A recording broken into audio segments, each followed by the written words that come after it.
Siunausta ja Jumalan rauhaa. Мира всем вам, благословений. Kiitän myöskin omasta puolestani, että saadaan olla puhumassa täällä. Я благодарна за возможность пообщаться с вами здесь таким образом.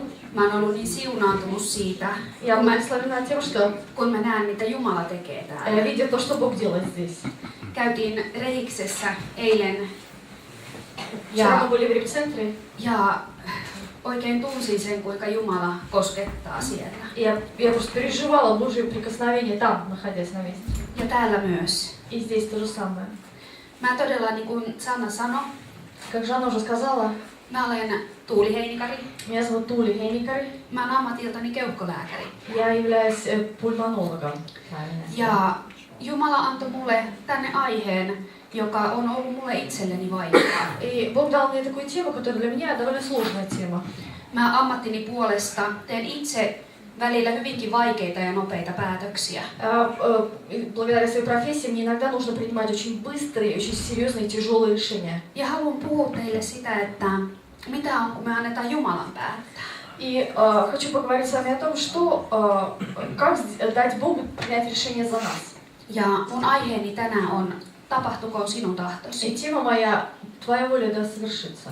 Ja Herra Jumala, kiitän siitä, että saan Спасибо olla тебе, täällä. Отец, что могу быть здесь. Siunaa sinun sanasi. Благослови Слово Твое. Siunaa se, mitä olet minulle antanut. Благослови то, что дал мне. Anna minun olla sinun käytössäsi. Пусть буду в Твоем использовании. Ja avaa ihmisten sydämet sinun Открой человеческие puolestasi. сердца сегодня. Amen. Аминь. Elikkä tapahtukoon sinun tahtosi. Воля Твоя да совершится, Отец. Vuorisaarnassa Jeesus opettaa enemmän semmoista asennetta tähän maailmaan. В Нагорной проповеди Иисус учит нас отношение к этому миру, отношению к этому миру. Ja ihan sitä, että kuinka meidän tulisi elää tässä И о том, как maailmassa. нам нужно жить в этом мире. Se löytyy Matteuksen evankeliumista. Евангелие от Матфея. Ei oteta sitä kokonaan, mutta siellä on Isä meidän rukous. Kaikki osaa sen, eikö niin? Мы все это не будем зачитывать, потому что мы уже знаем Отче наш молитву, Se on se rukous, jota Jeesus opettaa meitä rukoilemaan. которую Иисус учит нас молиться этой молитве. Siinä todella Jeesus opettaa meitä rukoilemaan, että Jumalan tahto tapahtuisi täällä maan päällä, niin kuin se tapahtuu taivaassa. Он здесь учит нас тому, чтобы воля Божья свершилась как на небесах, так и на земле. Ja käydään tosiaan tätä hieman läpi, Пройдем немножко эту тему. että mitä se oikein tarkoittaa. Что же это значит? Se on hirveän helppo sanoa, me osataan se litania ulkoa, mutta mitä se tarkoittaa? Мы сами помним прекрасно эту молитву, знаем все эти слова, но что же это на самом деле значит? Toinen kohta Raamatusta, joka nousi mun sydämelle jo viime kesänä, Прошлым летом еще одно место Писания мне напомнилось. on puhunut mulle paljon. Она говорила мне очень часто это слово. On psalmi 127. Псалом 126 на русской Библии. Siitä 2 ensimmäistä lukua. Первых 2 стиха. Jos Sanna lukee sen, se on Salomonin psalmi. Salomon, joka on kuningas viisain, ehkä vaurain, jota täällä on maan päällä ollutkaan. Это самый богатый, самый мудрый человек в то время, который когда-либо, может быть, в этой истории человеческой вообще жил. Hän viisaudessaan päätyi kirjoittamaan saarnaajan ja kertomaan, kuinka kaikki on turhuutta. Он в своей мудрости написал книгу, сейчас скажу, как она называется, после притчи следующая. Экклезиаст, спасибо большое. И он говорит о том, что все пусто, все бессмысленно. Mutta sitten hän päätyy tähän, lue se. Но он в конце концов написал следующий псалом, 126, 1 и 2. «Если Господь не созиждет дома, напрасно трудится строящий его. Если Господь не охранит города, напрасно бодрствует страж. Напрасно вы встаете рано, поздно просиживаете, едите хлеб, печали, тогда как возлюбленному своему он дает сон». Joo, todella se mitä me itsessämme tehdään, niin ilman että Jumala on meidän kanssa, niin me ei saada mitään aikaan. Если мы делаем без Бога что-то, то мы сами этого не добьемся никак. Ei mitään todellista. Ничего реального мы не сможем добиться. Mutta mitä tämä Salomon teksti tarkoittaa oikeasti? Что же этот текст на самом деле означает? Sitäkö ettei meidän tarvitse tehdä mitään? Значит ли это то, что нам ничего делать не надо? Ei. Нет. Ei. Jumalalla on osuus У Бога есть своя часть, ja meillä on osuus. и у нас есть своя часть исполнить. Mutta se, että me todella rukoillaan, että hänen tahto tapahtuu, ei meidän. Но в первую очередь мы молимся, чтобы Его воля свершилась, не наша воля. Mistä tämä meidän tahto sitten tulee? Откуда же эта наша воля появляется вдруг? Luomiskertomuksessa ihan Raamatun alussa. В самом начале Библии в сотворении Jumalan sana kertoo siitä, kuinka ihminen luotiin Jumalan kuvaksi. Библия говорит о том, что как человека создали в подобии Его. Me koostutaan 3 eri osa-alueesta. Мы состоим из 3 частей. Meillä on ruumis, У нас есть se mikä тело, on tässä. которое мы видим. Sitten meillä on У henki, нас есть дух, joka on luotu который создан alun alkaen. уже с самого начала. Ja sitten meillä on sielu. И у нас есть душа. Ja kun me ollaan, nämä kaikki 3 osa-aluetta on alun alkaen luotu todella eläväksi. В самом начале все эти области все эти составные части были созданы живыми. Ja kun me ollaan hengellisesti eläviä, И если мы духовно живые люди, здоровые, me koetaan, että me ollaan hyväksyttyjä, мы приняты, turvassa, мы защищены, tärkeitä. мы важны. Mutta mitä sitten tapahtuu? Но что же после Minkä этого takia me ei aina произошло? koeta Почему мы näin? не всегда переживаем подобные чувства? Ei tarvitse mennä Raamatussa kovin pitkälle tästä luomisesta. Не нужно много страниц прочитывать после сотворения. Siinä Mooseksen ensimmäisen kirjan 3. lukuun. В 3 главе первого Бытия Siellä on tarina käärmeestä. вынесена история о змее. Ja synti tulee kuvaan. Появляется грех. Ja me voidaan sieltä lukea, mä voisin puhua luomiskertomuksesta 10 tunteja, mutta se ei ole mun tämän päivän aiheeni. Я могу о сотворении говорить десятки часов, но это не тема моя сегодня. Mutta se löytyy sieltä. Можете найти это там. Se synti tuli ja aiheutti hengellisen kuoleman. Грех пришел в жизнь человеческий и причинил духовную смерть. Se hengellinen osa ihmisessä kuoli. Эта духовная часть человека умерла. Ja tavallaan tieto, voi sanoa, että se eriytyi. И это знание, оно, так сказать, отошло. Mitä se sitten tarkoittaa? Что же это значит? Mä voisin kuvata sitä niin, että me voidaan lukea Jumalasta paljon, opiskella hänestä paljon tuntematta häntä. Я могу это писать так, что мы можем читать о Боге, читать про Него, все Его дела, но при всем при этом не зная Его лично, не зная, кто Он такой. Samalla meidän ihmisen tunnemaailma turmeltui. В то же самое время, когда грех пришел, человеческие чувства пострадали также. Tuli pelkoa, Страх levottomuutta, появился, syyllisyyttä, чувство вины, беспокойство, häpeää, masennusta, стыд, депрессия, vihaa, злость, ненависть, voimattomuutta, бессилие, tunne hylkäämisestä. чувство того, что тебя отринули.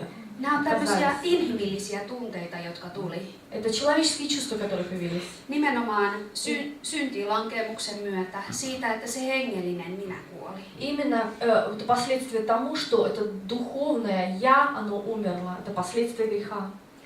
Mutta Но meillä on rakastava Jumala. у нас есть любящий Отец. Ja hänellä oli ratkaisu tähän И у него был tilanteeseen. ответ всем этим проблемам. Te kaikki tiedätte sen. Uudessa testamentissa Johannes kuvaa Johannes 3.16 sen hyvin. Очень красиво описывает Иоанн 3, в своем послании 3.16.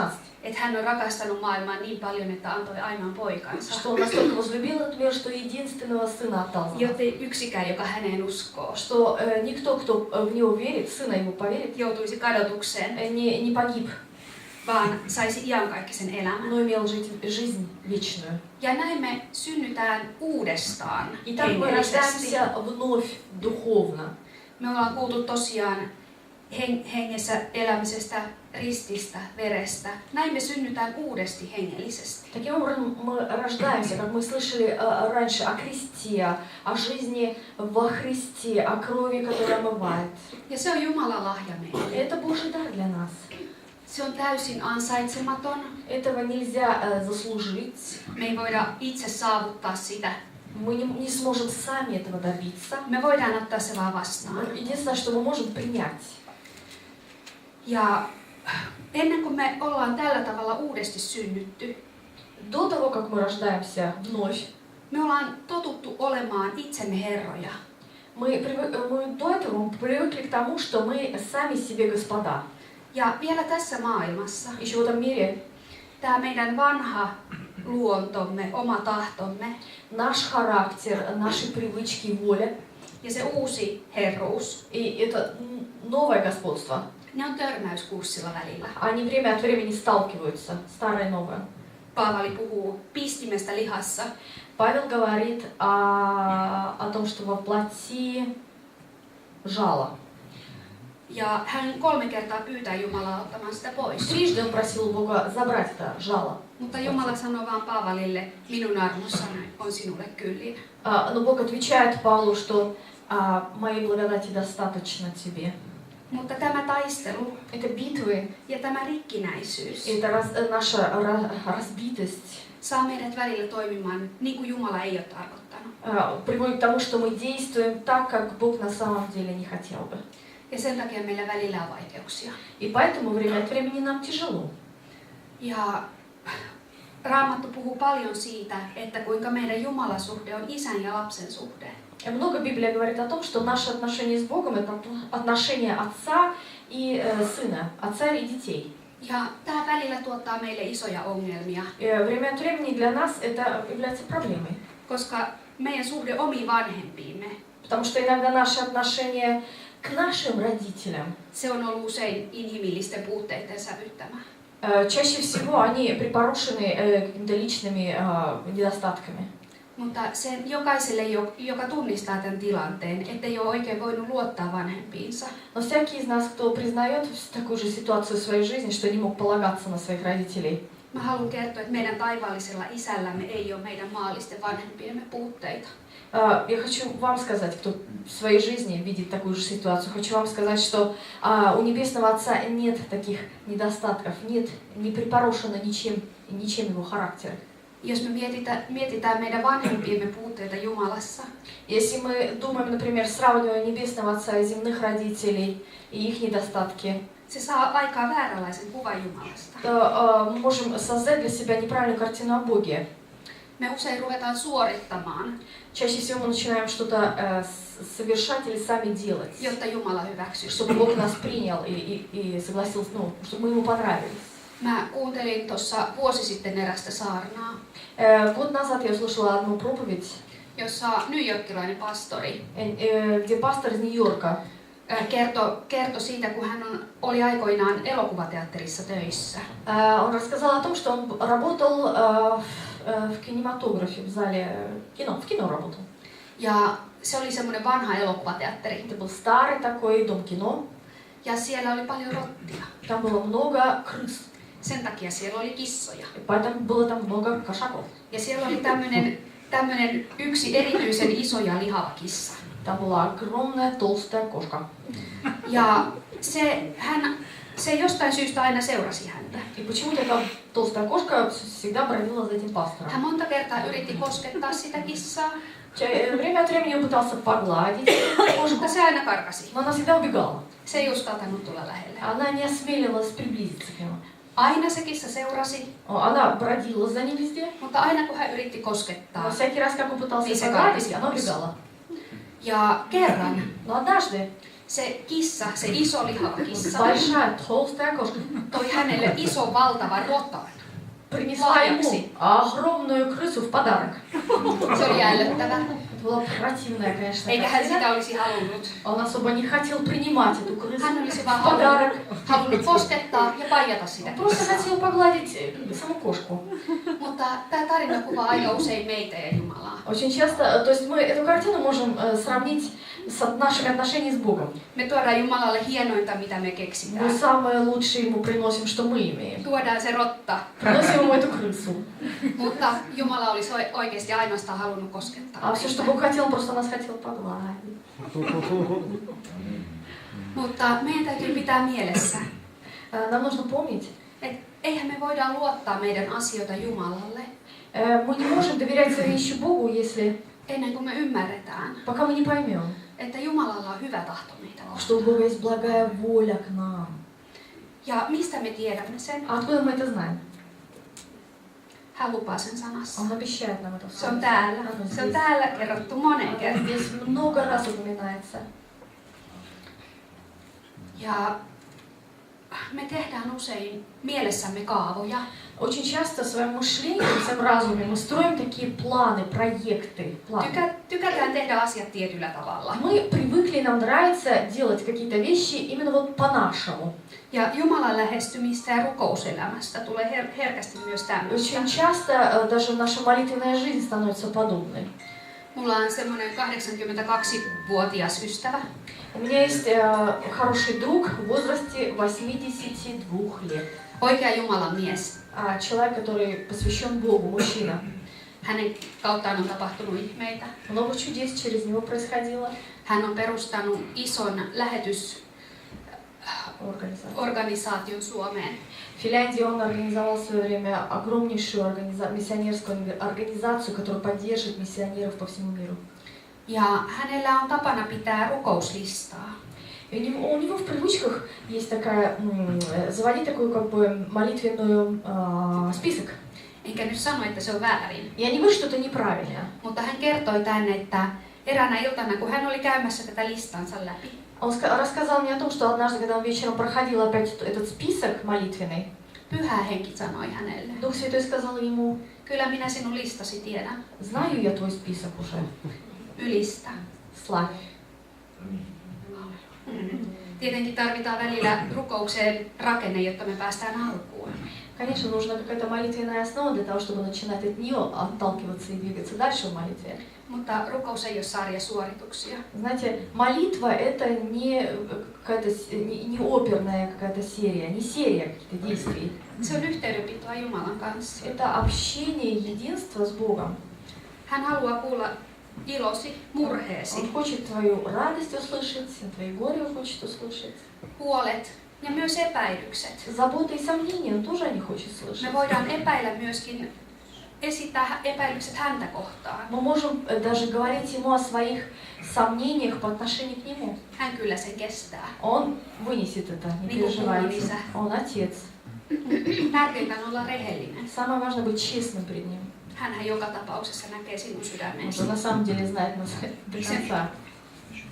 Me huijamme ainoastaan itseämme, jos Чаще valehtelemme всего, если Jumalalle. мы Богу врем, то мы сами себя обманываем. Mutta miten tämä tehdään? А как же это сделать? Miten me voidaan sanoa, että tapahtukoon sinun Как tahtosi? мы можем сказать, что Бог, Твоя воля да свершится? Tutustutaan häneen. Познакомимся с Ним. Raamattu kertoo hänen tahtonsa. Библия говорит о Его воле. Hakeudutaan rukoukseen, hänen läheisyyteensä. В молитве будем обращаться к Нему и добиваться Его внимания. Herkästi me puhutaan enemmän Jumalasta kuin Jumalalle. Чаще всего мы говорим о Боге, а не обращаясь к Богу. Mä haluaisin jakaa tähän loppuun Hudson Taylorin kirjeestä hänen sisarelleen. Хочу рассказать, передать вам под конец здесь письмо, рассказать о письме, которое написал Хадсон Тейлор своей сестре.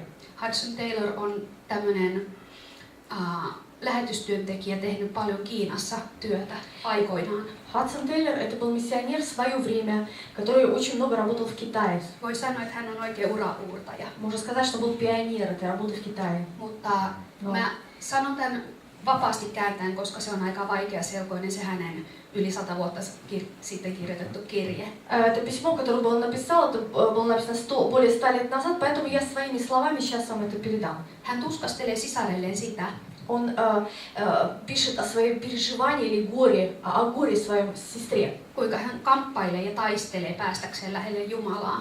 Как он борется с тем, чтобы попасть поближе к Богу или приблизиться к Богу. Irtisanoutuu synnistä, Как он отказывается от греха. toruu paholaista, Запрещает дьяволу taistelee ja приближаться. taistelee. Борется и борется.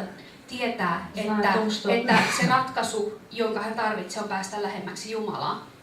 Что это разрешение этой проблемы того, чтобы приблизиться к Богу. Mutta kaikesta taistelusta huolimatta hän ei pääse sinne. Несмотря на то, что эти битвы происходят в нем самом, он никак не может приблизиться к нему. Sitten hän sai Englannista ystävältään kirjeen, Под конец он получает письмо из Англии от друга своего. jossa ystävä kuvaa sitä, että että ei ole kysymys meidän taistelustamme, где друг пишет, что вопрос не стоит в наших битвах, vaan on kyse hänen uskollisuudestaan.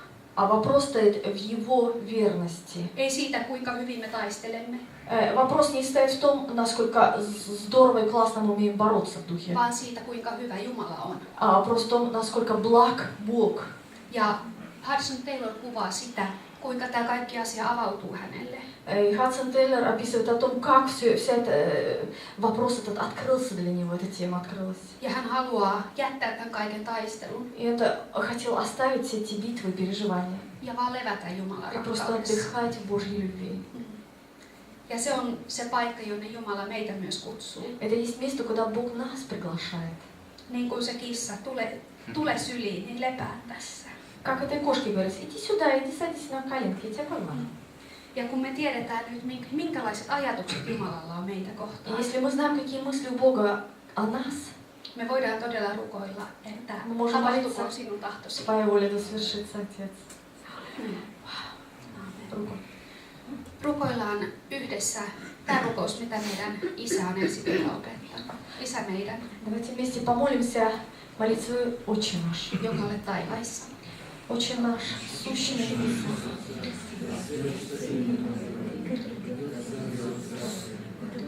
Pyhitetty olkoon sinun nimesi.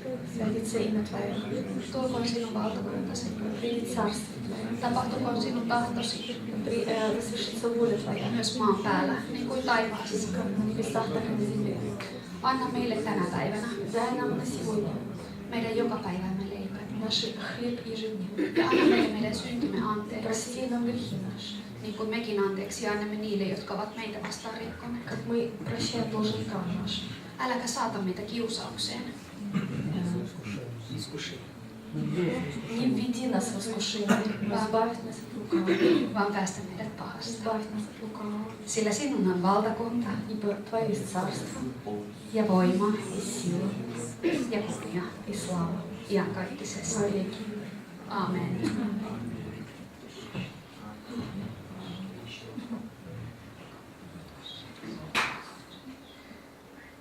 Herra, kiitos siitä, mitä sä teet. Спасибо Тебе, Отец, за то, что Ты делаешь. Kiitos siitä, mitä sä teet tässä seurakunnassa. Спасибо за то, что Ты делаешь здесь, в этой церкви. Kiitos siitä, että me ollaan saatu tulla jakamaan sitä, mitä me ollaan saatu. Спасибо, что мы могли поделиться тем, что мы сами получили. Mutta ei siksi, että me oltaisiin jotenkin erinomaisia, Но не потому, что мы какие-то особенные, vaan koska sinä olet hyvä. а потому что Ты благ. Pyydän, että